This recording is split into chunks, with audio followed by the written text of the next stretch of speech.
Headlines के बाद अब खबरें विस्तार से और बुलेटिन की शुरुआत करने के पहले आईबीसी 24 के करोड़ों दर्शकों को आज रथ यात्रा की ढेर सारी शुभकामनाएं। देश भर में आज जगन्नाथ रथ यात्रा निकलेगी। पुरी में रथ यात्रा को लेकर विशेष इंतजाम किए गए हैं। आपको बता दें कि देश के कई हिस्सों में आज रथ यात्रा निकाली जाएगी।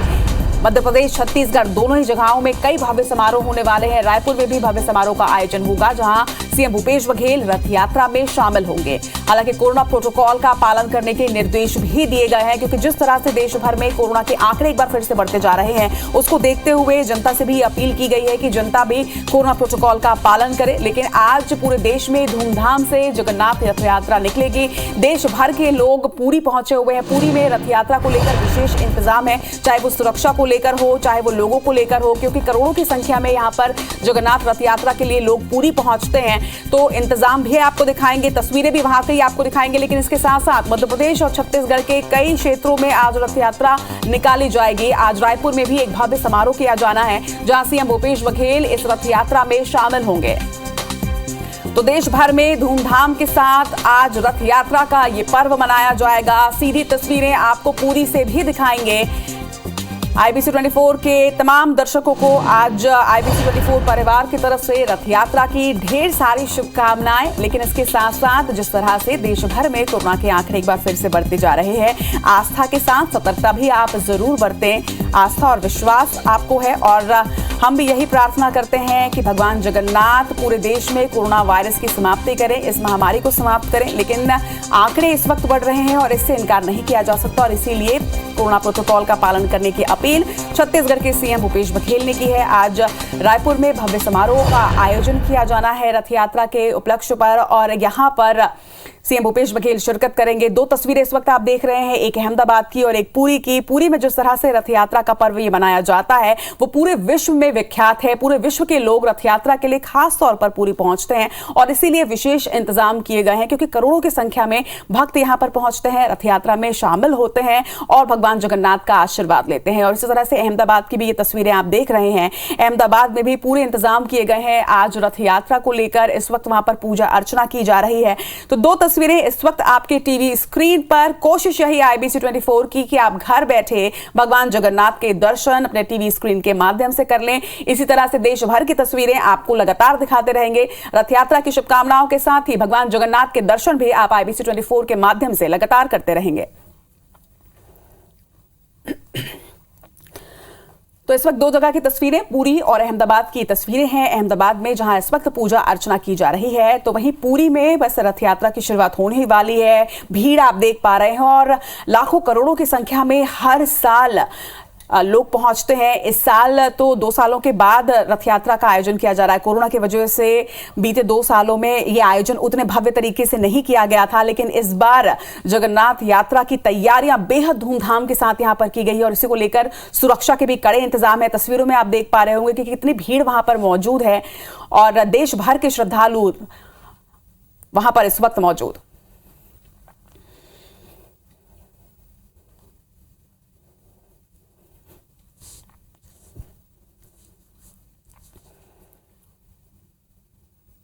तो आईबीसी 24 की यही कोशिश है कि देश भर की तस्वीरें आप सभी तक हम लगातार पहुंचाते रहेंगे, और आप घर बैठे भगवान जगन्नाथ के दर्शन करते रहेंगे।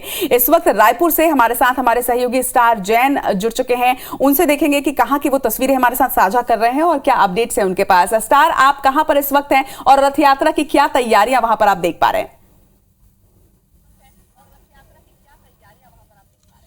पहले तो आप सभी को रथ यात्रा की शुभकामनाएं देते हैं आईबीसी 24 की तरफ से यहाँ। और मैं रायपुर के जगन्नाथ मंदिर में मौजूद हूँ, जहाँ पर आप देखेंगे सुबह से ही यहाँ पर जो है श्रद्धालुओं का आना शुरू हो गया है, और ये बताता है कि रथ यात्रा को लेकर उत्साह में कहीं कोई कमी नहीं है। यहाँ कोरोना संक्रमण जरूर बढ़ रहा है, लेकिन जिस प्रकार से यहाँ पे लोगों का आना लगा हुआ है, और आपको तस्वीर ये दिखा रहा हूँ, ये 3 रथ बनाए गए हैं, जिसमें भगवान जगन्नाथ जब मंदिर से निकलेंगे और फिर फिर इसमें विराजमान होकर उनकी रथ यात्रा प्रारंभ होगी। यहाँ और मंदिर के तस्वीर आपको दिखाते हैं सीधा कि आप देखेंगे कि रायपुर का जो जगन्नाथ मंदिर है वहां पर भी उत्साह की यदि बात की जाए तो उत्साह जो पुरी के मंदिर में रहती है उतना ही उत्साह यहाँ पर है। कहीं कोई उत्साह की कोई कमी नहीं है। श्रद्धालु बकायदा सवेरे से आना शुरू हो गया है और व्यवस्थाओं की बात करें तो पूरा अलग अलग रूट बनाया गया है, बैरिकेडिंग आने के लिए अलग, जाने के लिए अलग। और आप देखेंगे तस्वीर आपको साफ दिख रहा है कि कहीं ना कहीं जो उत्साह रहता है। और पिछले 2 साल से क्योंकि कोरोना था इसलिए यह आयोजन इतने भव्य रूप से नहीं हो पा रहा था, लेकिन अब देखेंगे तो इस बार आयोजन को लेकर जबरदस्त तैयारी समिति ने भी कर रखी है। और तस्वीरों में जैसा मैं दिखा रहा हूं आपको तो लगातार श्रद्धालुओं का आना लगा और ये बताता है कि रथ यात्रा को लेकर उत्साह में कहीं कोई कमी नजर नहीं आ रही है। रायपुर में भी तस्वीरें आप दिखा रहे हैं जगन्नाथ मंदिर की, और जो भक्त इस वक्त अपने घरों पर हैं और जो इस वक्त लाइव तस्वीरें IBC 24 के माध्यम से जगन्नाथ मंदिर की देख रहे हैं उनके लिए जानकारी आपसे चाहूंगी कि लगभग कितने बजे रथ यात्रा की शुरुआत होगी। जी देखिए, रथ यात्रा की बात करें तो जो जानकारी के मुताबिक ये कार्यक्रम लगभग जो है तैयारी पूरी हो चुकी है सुबह से ही यहाँ, और अलग अलग कार्यक्रम तय किए गए। मुख्यमंत्री भूपेश बघेल भी इसमें यहाँ पर आएंगे और आपको बता दूं लगभग 11 से 11:30 का समय बीच में निर्धारण किया गया रथ यात्रा को शुरू होने का। मंदिर समिति से हमारे साथ मौजूद है, उनसे पूरा डिटेल कार्यक्रम जानते हैं। बताइए आज का डिटेल कार्यक्रम क्या है, यहाँ पर कितने बजे भगवान दर्शन के लिए बाहर निकलेंगे और रथ यात्रा प्रारंभ होगी? यहाँ CM साहब दिए हैं समय हमको 11 बजे। वो आने के बाद में यहाँ पे गुंडीचे का जो रथ यात्रा जो पहुंडी बोलते हैं उसको पहुंडी करते हुए निकलेंगे और तीनों रथ में तीनों भगवान को हम लोग वहाँ विराजमान करेंगे। उसके बाद में कुछ आधा घंटा यहाँ पे रहने के बाद में उसके बाद में रथ यात्रा यहाँ से प्रारंभ होगा। प्रारंभ हो करके वहाँ बिटिया स्कूल मैदान में जाएगा। उसके बाद में वहाँ से आने के बाद में कुछ समय फिर हम लोग यहीं पे रखेंगे। उसके बाद में जो भगवान मंदिर है, मंदिर के नीचे में हम लोग उनका मौसी के घर बनाए हैं, वहीं पे भगवान को विराजमान करेंगे। वो वहीं पे 9 दिन रहेंगे। 9 दिन के बाद में 9 दिन तक कार्यक्रम होगा, हमेशा माने 9 दिन तक वहाँ पे कार्यक्रम होगा। उसके बाद में फिर मौसी घर से भगवान को ले करके फिर यहाँ पे अपना उनके मंदिर में फिर विराजमान करेंगे। देखिए, पूरा डिटेल कार्यक्रम बताया जा रहा है कि लगभग 11 बजे भगवान जो है मंदिर से गर्भगृह से बाहर उनको लाया जाएगा, रथ में विराजमान किया जाएगा। रथ की तस्वीर हमने दिखाई, 3 रथ तैयार किए गए हैं और उसके बाद यहाँ से वो शहर भ्रमण के लिए निकलेंगे और उसके बाद वापस अपने आएंगे और मंदिर परिसर में ही जैसे पौराणिक कथाओं में चला आ रहा है भगवान जगन्नाथ के मौसी का घर है यहीं पे, वहां पर उनको विराजमान किया जाएगा और फिर 9 दिन के बाद वापस वो अपने मंदिर वापस आएंगे। तो और तस्वीर जिस प्रकार से हम बता रहे हैं ये कार्यक्रम आपको बताया दिन भर का किस प्रकार से कार्यक्रम है और तस्वीर आप देख रहे हैं कि रथ यात्रा को लेकर जो उत्साह है वो तो है ही, लेकिन भगवान जगन्नाथ के दर्शन करने के लिए भी सुबह से ही यहाँ पर श्रद्धालु जो है वो आ रहे हैं। और यहाँ पे देखिए श्रद्धालु यहाँ पर है हमारे साथ, उनसे बात करेंगे क्या कहते हैं वो। थोड़ा सी आप लोग इधर आ जाएंगे, क्या उत्साह है, क्या कुछ कहेंगे बताइए। 2 साल बाद ये रथ यात्रा का उत्सव होने जा रहा है लगभग। जगन्नाथ भगवान हम लोग को खुश रखे, हम लोग उनका आशीर्वाद लेने के लिए और उनके दया दृष्टि हमारे बने रहे जी स्टार की पूजा करने अर्चना करने को आए।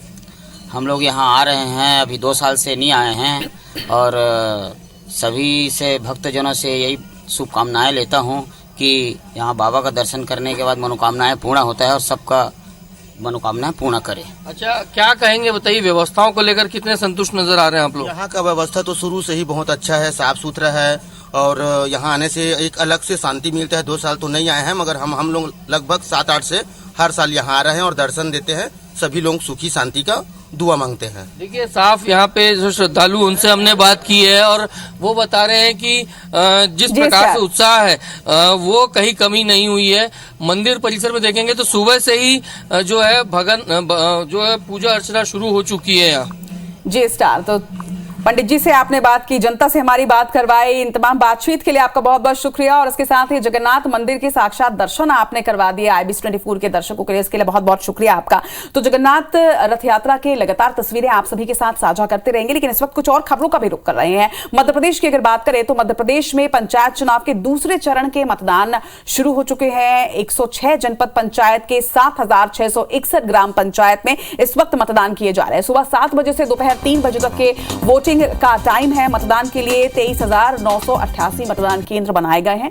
दूसरे चरण में करीब 1,31,44,027 वोटर्स जो हैं वो वोटिंग करेंगे, अपने मताधिकार का प्रयोग करेंगे। तो आज पंचायत चुनाव के दूसरे चरण की वोटिंग अब शुरू हो चुकी है। 7 बजे से लेकर 3 बजे तक वोटिंग की प्रक्रिया की जाएगी। लोग अपने घरों से बाहर आ रहे हैं, मतदान कर रहे हैं, वोटिंग कर रहे हैं और अपने अधिकारों का प्रयोग कर रहे हैं। इसके लिए तमाम व्यवस्थाएं जो हैं वो की जा चुकी हैं। सुरक्षा के भी पुख्ता इंतजाम हैं।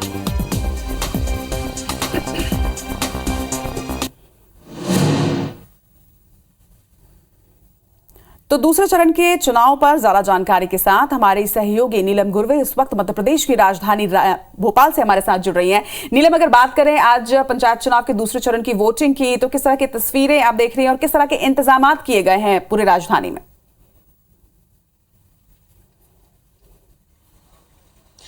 जी रचना, बिल्कुल मध्य प्रदेश में पंचायत चुनाव के दूसरे चरण के लिए आज सुबह 7 बजे से वोटिंग शुरू हो गई है, जो कि दोपहर 3 बजे तक चलेगी। अगर हम सुरक्षा व्यवस्था की बात करें तो सुरक्षा व्यवस्था की तमाम व्यवस्थाएं कर दी गई है।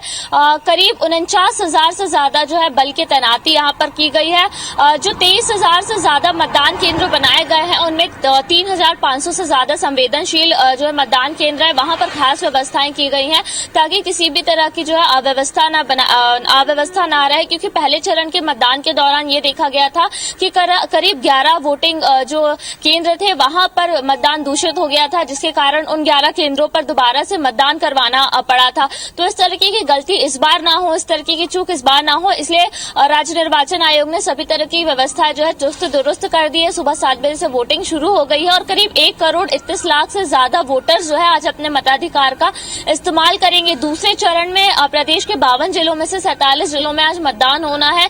106 जनपद पंचायत और 7,500 से ज्यादा ग्राम पंचायतों में आज वोटिंग होने जा रही है। रचना जी, तमाम जानकारी के लिए आपका बहुत बहुत शुक्रिया नीलम। तो दूसरे चरण की वोटिंग और मतदान से जुड़ी तमाम जो जानकारी है, तमाम जो तस्वीरें हैं वो लगातार आप तक पहुंचाते रहेंगे। लेकिन इस वक्त कुछ और खबरों का रुख कर रहे हैं। जबलपुर में मुख्यमंत्री शिवराज सिंह चौहान ने 4 घंटे की विशाल रोड शो किया। आपको बता दें कि जबलपुर नगर निगम में कांग्रेस प्रत्याशी जगत बहादुर सिंह अनु और भाजपा प्रत्याशी डॉक्टर जितेंद्र जामदार के बीच कांटे की टक्कर है। गुरुवार को जहां दोपहर में पीसीसी चीफ कमलनाथ ने रोड शो किया था, वहीं सीएम शिवराज सिंह चौहान ने रोड शो किया। सीएम शिवराज ने जबलपुर के कांचघर चुंगी चौकी चौराहे से नामपुर तक का ये रोड शो निकाला, जिसमें उन्होंने भाजपा के प्रत्याशी डॉक्टर जितेंद्र जामदार के लिए वोट मांगे। तो निकाय चुनाव की कैंपेनिंग अब तेज हो चुकी है। जबलपुर की ये तस्वीरें जहां पर पूर्व सीएम कमलनाथ की रोड शो निकली, तो वहीं शाम को सीएम शिवराज सिंह चौहान ने भी बीजेपी उम्मीदवार के लिए रोड शो किया और जनता से समर्थन की और वोट की अपील की।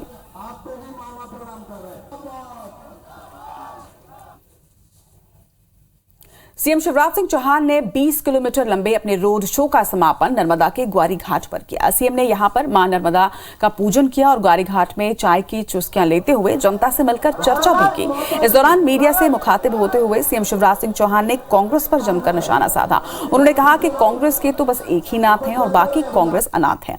छिंदवाड़ा में 18 साल से कांग्रेस का महापौर न होने पर आज कमलनाथ ने यह बयान दिया था कि वो छिंदवाड़ा में निकाय चुनावों के स्तर पर इंटरेस्ट नहीं लेते। इस पर निशाना साधते हुए सीएम शिवराज ने यह कहा कि जब कमलनाथ निकाय चुनाव में दिलचस्पी नहीं लेते तो वो क्यों जबलपुर के दौरे पर आए हैं। सीएम ने कमलनाथ पर तंज कसते हुए यह भी कहा कि जो मध्य प्रदेश में अपनी सरकार नहीं बचा पाए, उन्हें पार्टी ने महाराष्ट्र की सरकार बचाने के लिए भेजा, लेकिन हम तो डूबेंगे और तुमको भी ले डूबेंगे की तर्ज पर कांग्रेस महाराष्ट्र में उद्धव ठाकरे को भी ले डूबे।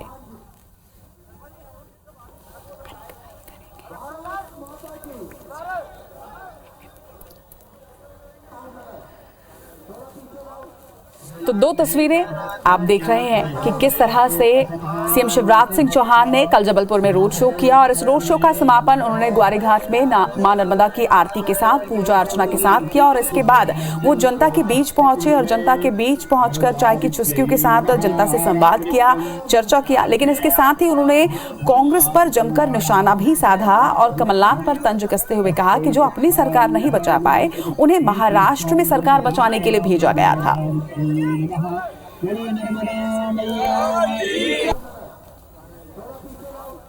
और कांग्रेस के तो एक ही नाथ, बाकी तो अनाथ ही है कांग्रेस। लेकिन भारतीय जनता पार्टी स्थानीय निकायों के चुनावी जन कल्याण के मुद्दे पर लड़ रही है, विकास के मुद्दे पर लड़ रही है।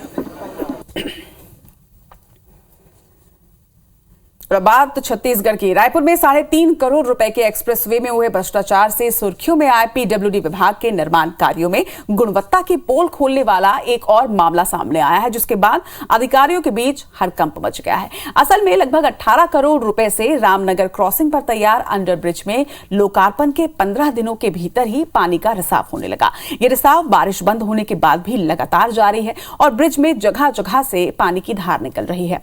बुधवार को घंटे भर की बारिश के बाद ब्रिज की दीवारों से जगह जगह से पानी की धार निकलने लगी। रोशनी के लिए लगाई गई लाइट से भी फव्वारे की तरह पानी निकल रहा था, जिससे ब्रिज से गुजरने वाले लोगों में दहशत का माहौल था। इस पूरे मामले में विभाग के संसदीय सचिव विकास उपाध्याय ने भाजपा पर हमला करते हुए कहा कि भाजपा कार्यकर्ता हर रोज ठेकेदार और अधिकारियों को धमकाते थे, ब्रिज का जल्द लोकार्पण करने के लिए दबाव बनाते थे और इस कारण ही ये दिक्कतें आई हैं। विकास उपाध्याय ने इसे जल्द ठीक करने की बात भी जरूर कही।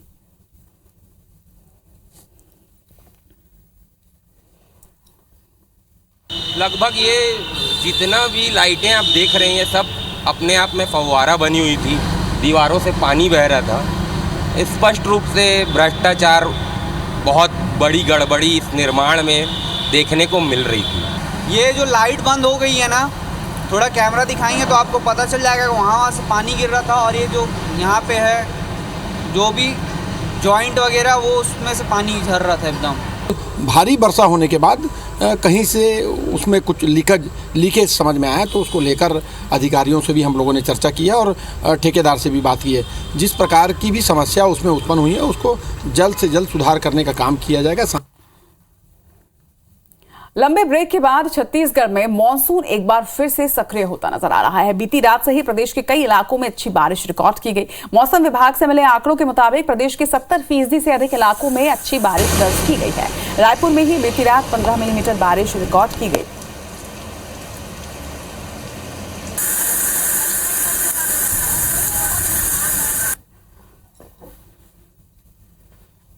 हमारे 152 ये रेंजवे स्टेशन है, उसमें से 75% से ज़्यादा स्थानों पर मतलब अच्छी बारिश हुई है।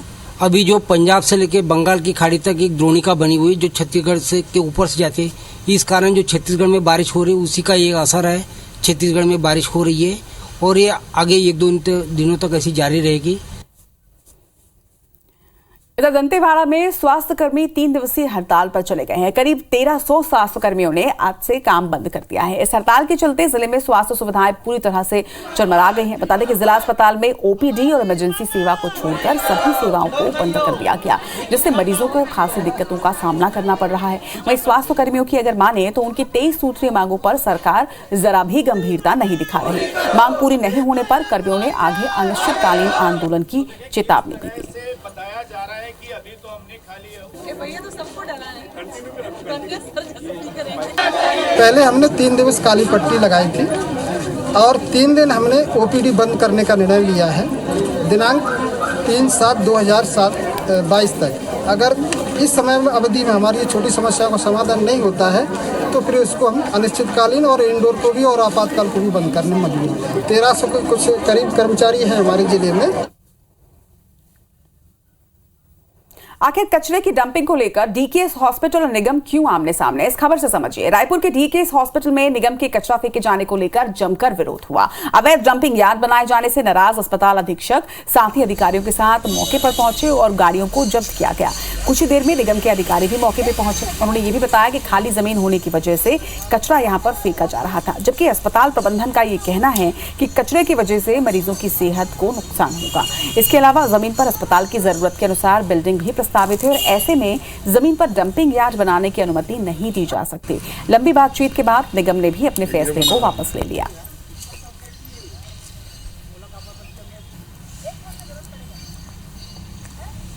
बिना इजाज़त के, वो भी डीकेएस परिसर में, जहां राज्य का सबसे बड़ा सुपर स्पेशलिटी हॉस्पिटल है, वहां पर बिना पूछे डंपिंग किया जा रहा था जो मरीजों के लिए अहितकारी था। तो तत्काल उसको रोका गया है और नगर निगम के अधिकारियों ने आश्वस्त किया है कि अब यहाँ डंपिंग नहीं की जाएगी।